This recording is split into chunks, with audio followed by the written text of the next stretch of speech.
দায়িত্ব হবে প্রশাসনকে, যারা এই ঘটনার সুষ্ঠু তদন্ত করবে তাদেরকে আমাদের অবস্থান থেকে সহযোগিতা করার। দেশ অত্যন্ত সংকটের ভেতর দিয়ে যাচ্ছে। তারেক রহমান। ঢাকায় ইনকিলাব মঞ্চের নেতা ওসমান হাদির ওপর সাম্প্রতিক গুলিবর্ষণ দেশকে নতুন করে শোক এবং আতঙ্কের মধ্যে ফেলে দিয়েছে। বিএনপির ভারপ্রাপ্ত চেয়ারম্যান তারেক রহমান এই ঘটনাকে গম্ভীরভাবে নিন্দা জানিয়ে বলেছেন যে পরিস্থিতির মধ্যে এখন বাংলাদেশ রয়েছে তা অত্যন্ত উদ্বেগজনক এবং দেশের সকল স্বাধীনতাপ্রেমী মানুষকে ঐক্যবদ্ধ হওয়ার আহ্বান জানাতে বাধ্য করছে।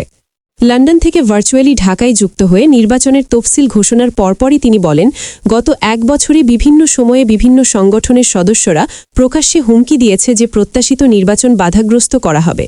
কিছু দল, গোষ্ঠী বা ব্যক্তি দেশের শান্তি ও স্থিতিশীলতা বিনষ্ট করতে চাচ্ছে। তারেক রহমান আরও উল্লেখ করেন, ওসমান হাদির ওপর হামলা শুধু একক ঘটনা নয়, এটি একটি সুপরিকল্পিত ষড়যন্ত্রের অংশ। চট্টগ্রামে এর আগে বিএনপির আরেক প্রার্থীও একইভাবে লক্ষ্যবস্তু হয়েছিল। এই পরিস্থিতিতে জাতীয়তাবাদী শক্তির ঐক্য প্রয়োজনীয় হয়ে উঠেছে।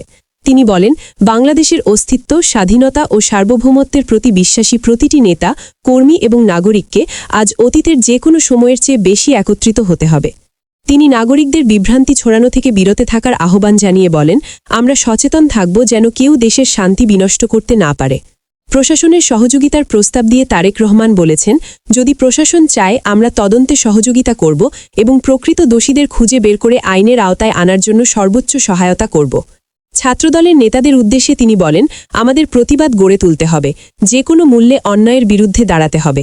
দেশের মানুষ যাতে তাদের হারানো গণতান্ত্রিক অধিকার ফিরে পেতে পারে, এজন্য আমাদের সর্বদা সতর্ক থাকতে হবে। এই ঘটনায় দেশের রাজনৈতিক মহল একাধিকবার সতর্ক করে দিয়েছে যে স্বাধীনতা ও সার্বভৌমত্বের প্রতি বিশ্বাসী প্রতিটি মানুষকে একযোগে দাঁড়াতে হবে। ওসমান হাদির ওপর হামলা শুধু একটি আক্রমণ নয়, এটি পুরো দেশের জন্য সতর্কবার্তা, যা মনে করিয়ে দিচ্ছে দেশের স্থিতিশীলতা ও গণতন্ত্র রক্ষায় সকলের দায়িত্ব